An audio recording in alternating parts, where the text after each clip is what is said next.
The Out of Bounds Show is powered by the award-winning golf courses at Dancing Rabbit Golf Club in Philadelphia, Mississippi.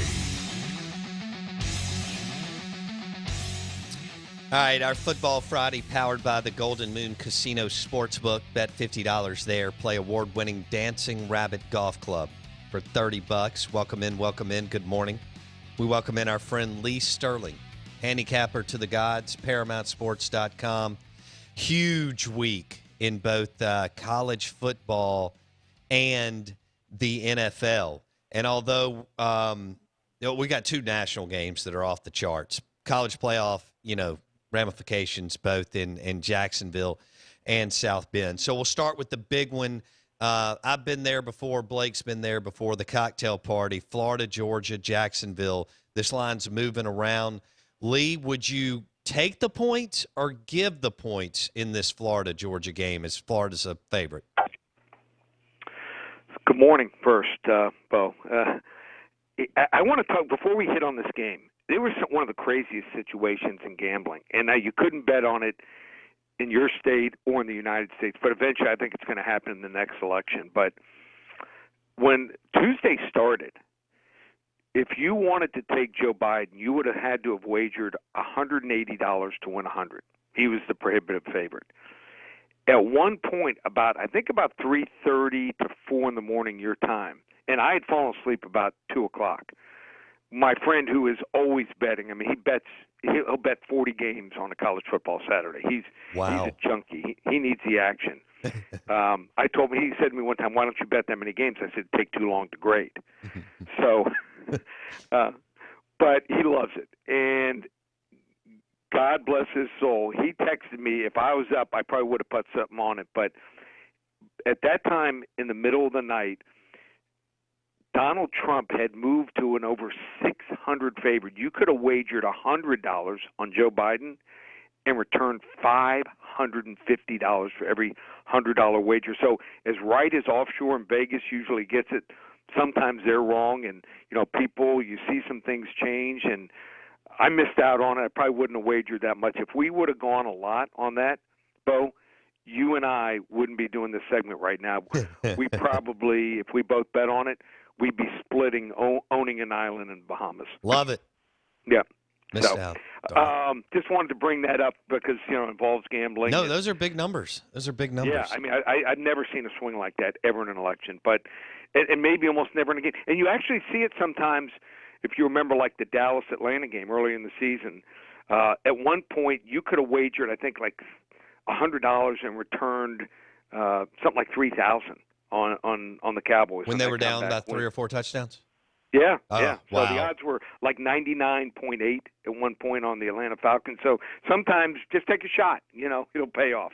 So here's the way I see this Clemson Notre Dame game. If DJ, this kid backup for Trevor Lawrence, had played in the game last week and they win like 52-10, then I'd say, you know what, it's going to be a tough game. But I think him, by gaining that valuable experience of being down 28-13, leading his team to the comeback, I think it's invaluable. So don't ever feel sorry for Clemson.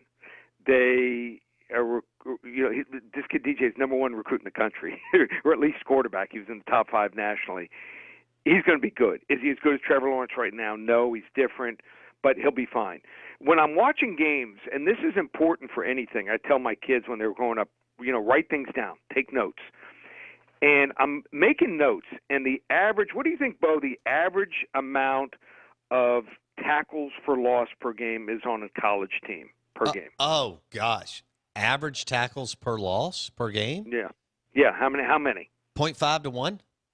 No, so usually it's about 4. I didn't realize it was that many. Yeah, 4. That includes sacks. Okay. People just think of sacks as tackles for loss as being important.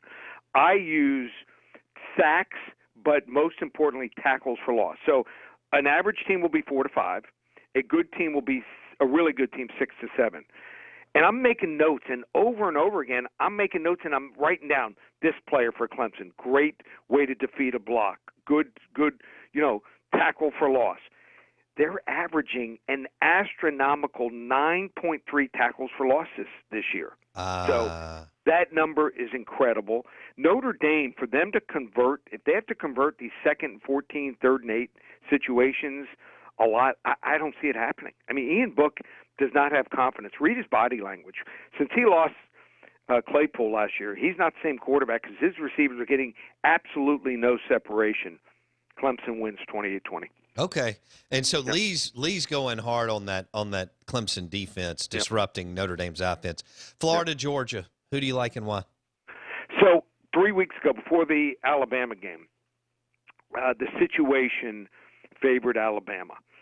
But if Alabama wasn't coming off such a bad defensive game, I think Georgia would have probably went in there and won the game. So at one time, I thought Georgia was the best team in the country, even with Stetson Bennett. Now, I think their psyche is shot. I think Stetson Bennett has to be replaced.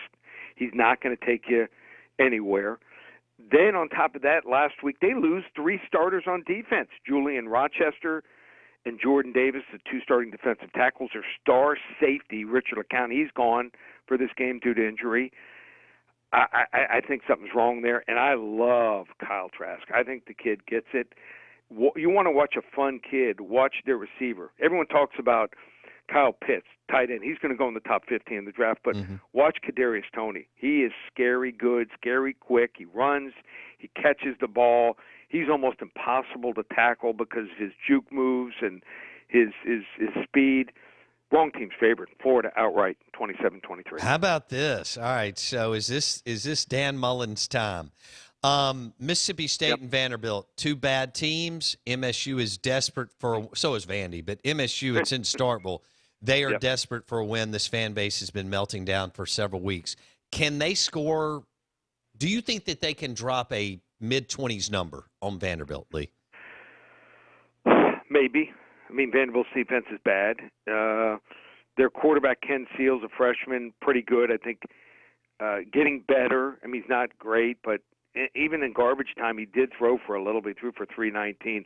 I didn't like the hire for Mike Leach. I went on publicly and told people didn't think he was the right guy. Now, we were fooled the first week. You know, it was the biggest mirage ever. I just don't know if it's going to work out. I don't see it. But they have more talent than Vanderbilt, and they'll find a way. I think to win the game may be ugly. I have them winning this game 18-15, so might be field goals, might be a couple safeties, but I'm certainly not laying double digits with State here. I like Vanderbilt plus the points. Okay, so Lee's going again with Mississippi State's defense taking care of the game tomorrow. All right, let's go with Tampa Bay and New Orleans. Boy, this is the second time around. Brady Breeze, Tampa Bay's playing well, Lee. So here's what's happening. People remember the first game, and they figure, okay, well, Tampa Bay's going to get them. That's why the line's gone from 4.5 to 5.5. Everyone's playing Tampa Bay. Tom Brady throws that pick 6 in the game. But sometimes things don't go according to plans. And I think the Bucs are going to be really good. But if you look at raw numbers, and weather may not be great, they might have to run the ball. They're only 19th in yards per carry rushing. New Orleans has the better running back, Alvin Kamara. I think he's just fabulous, running and catching. A lot of people don't realize he caught 25 balls, 25 last 3 games. I can't remember a receiver catching so many over a short period of time. Their defense had 5 sacks in the game. I expect people are talking about Breeze not playing. I think he's playing. He's completed 73% of his passes. How good was he last week? 31 for 41. I think he might have both starting receivers back for this game. And New Orleans just finding ways to win. They won 4 straight by a total of 3-3, 3 and 6 points, and 2 of those games were in overtime here. Calling for the upset here.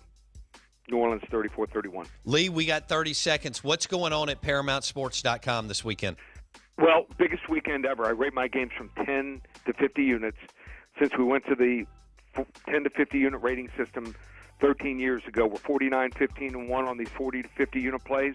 I have 2 plays, first time ever, 2 40 to 50 unit plays in one day. They want to hop on board, ParamountSports.com, or you want to get the free game of the week, A&M in South Carolina, call 800-400-9741. We're the hottest handicapper in the country, 8 out of 9 winning weeks. Lee, thank you, buddy. Thanks, bud. ParamountSports.com, 800-400-9741. First 10 callers get A&M in South Carolina, 800-400-9741.